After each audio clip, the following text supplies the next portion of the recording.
Welcome back to our channel. Today we're diving into a game-changing feature for businesses, Instagram shopping.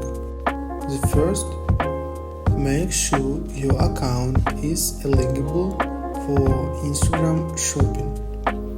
You'll need to have a business account and connect into your Facebook catalog. Once your shop is set up, start tagging product in your post.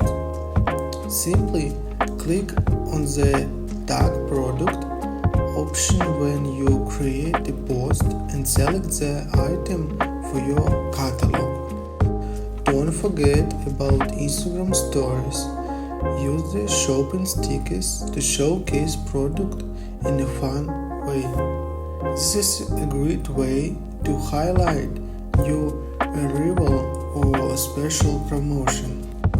Step 4. Take advantage of Instagram live shopping to sell in real time.